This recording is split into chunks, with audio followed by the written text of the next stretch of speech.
Hey guys, happy Friday. I have a few shout outs before we start today's episode.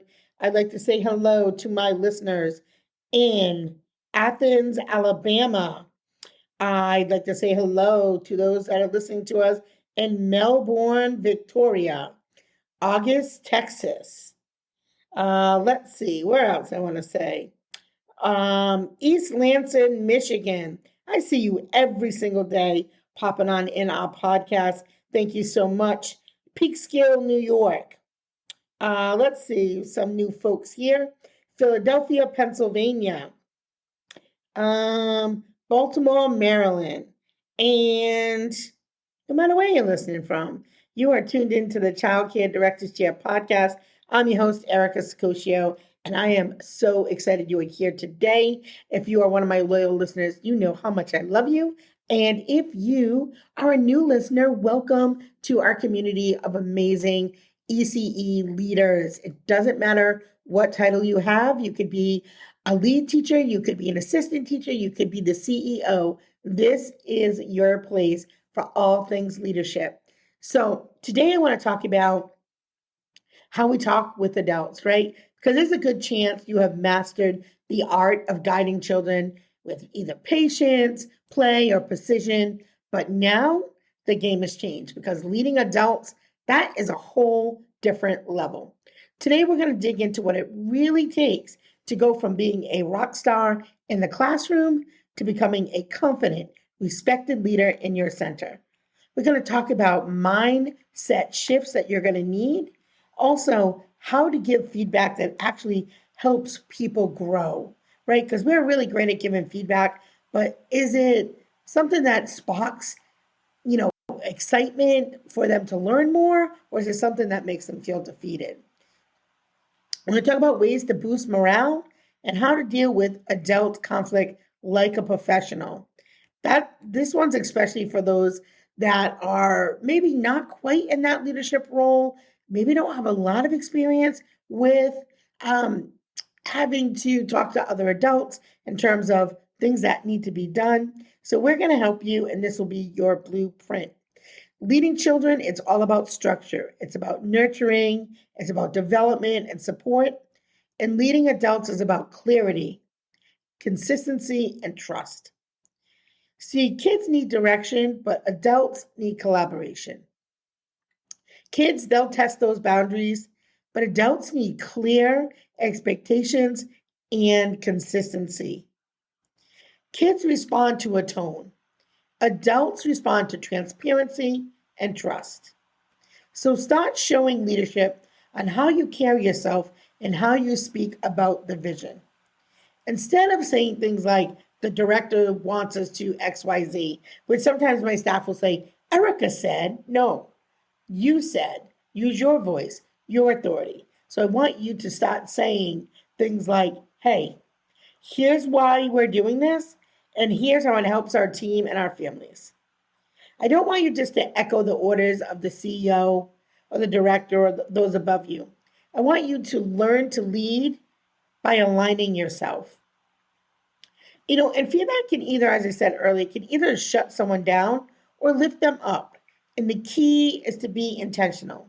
Be specific, but most of all, be kind. Treat people like human beings. It's really a simple concept. So here's a situation that will really help you, right? It's called the SBI method.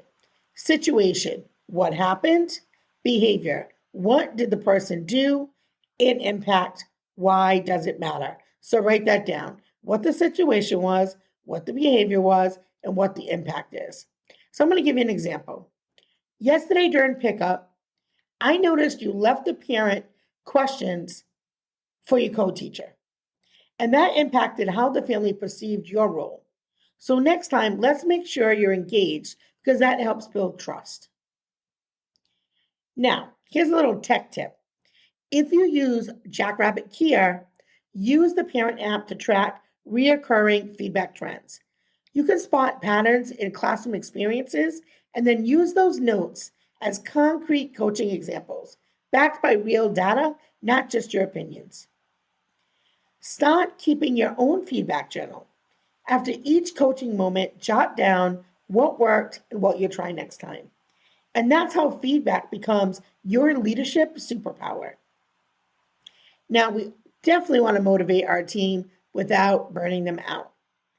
If you're tired of being the only one that pushes the vibe, listen, motivation isn't about being everyone's cheerleader. It's about creating a culture where people feel valued and accountable. Maybe even create a kudos board in your staff room where teachers shout out each other, because it doesn't always have to come from you. You can start a teacher of the month based on votes from the team, not the leadership picks. I love that, especially because sometimes people be like, oh, they always pick their favorite. No, let the peers pick. Let the teachers tell you, the management, who their VIPs are. And this gives your staff opportunities to lead small initiatives, curriculum themes, family events. It just gives your staff some buy-in. Now, for assistant directors, try hosting a 10-minute one-on-one biweekly. Like, what's going well for you right now? What's one thing I can do to support you this week? Because being present builds loyalty more than any pizza party, any poster, any gift card. Being present, being connected with your team. And again, when I say your team, you do not need to be at the top. You could be the teacher assistant.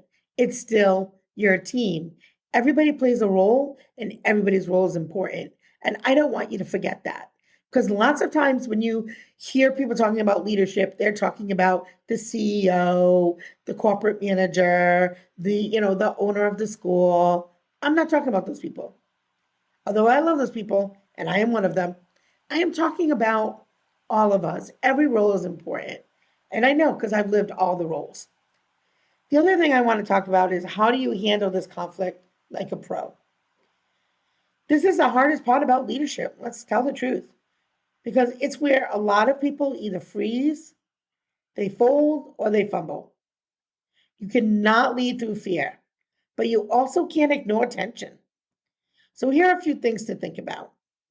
First thing is, you want to address issues immediately and privately.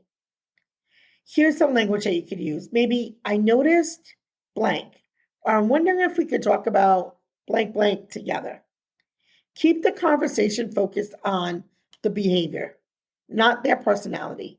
It's not personal. And assistant directors, here's a little tip that I really want you to take to heart. If you hear hallway gossip, redirect it. And you could say something like, I can tell that's bothering you. Have you spoken to that person directly yet? And then you can offer to moderate if needed, but don't feed into the drama. And don't tell me you don't do it, because you do. The other thing I want to talk about is maybe recognizing and developing strengths on your team. Because every team has those hidden gems. And I know I found a few in my time.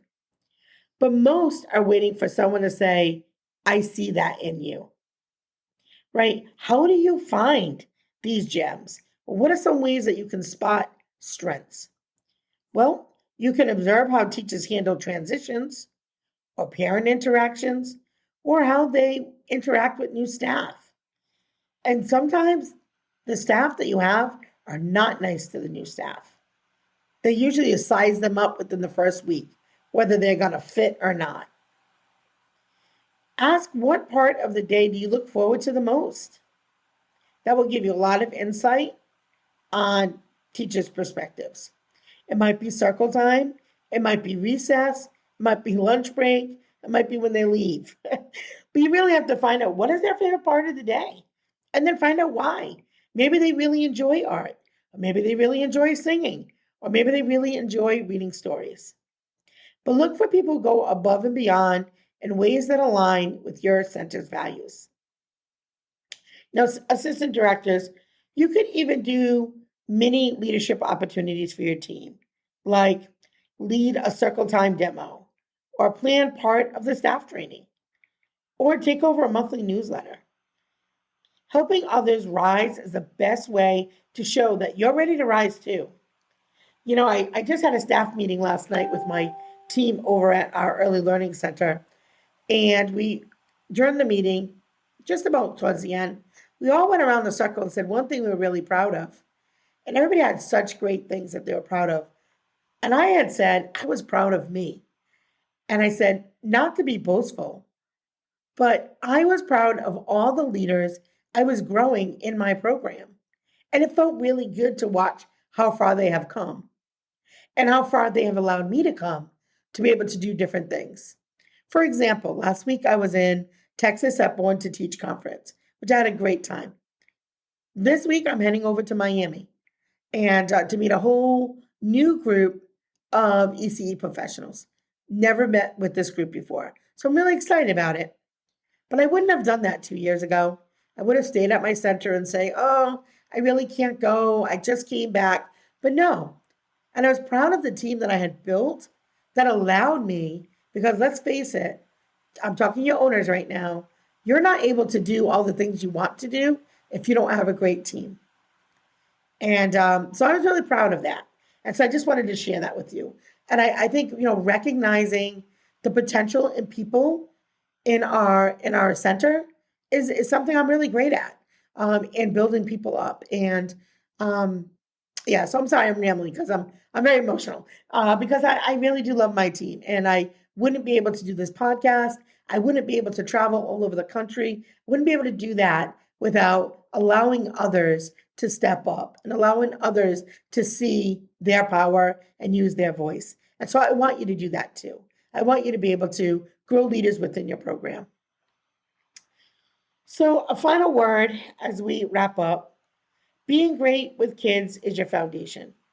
But stepping into leadership, that's about leading systems, inspiring your people, and solving real problems with calm, clear voice. Assistant directors, you're not just filling in when the director is out. You, my friend, are the next generation of leaders. And leadership isn't something you wait for. It's something you step into boldly. So that's it for today. I'm going to ask if this episode gave you an aha moment, one leadership tip or strategy that you're ready to try tomorrow. Please pause and scroll down to leave us a review on Apple Podcasts. We know most people just keep it moving, but you, my friend, are a leader. And your feedback helps more listeners find real talk, real tips, and real transformation that we're building together. It just takes 30 seconds. It means everything. And it helps us continue to show up for early childhood professionals who are out there doing the work every day. Thank you so much for tuning in to the Childcare Director's Chair. And as always, have a great day.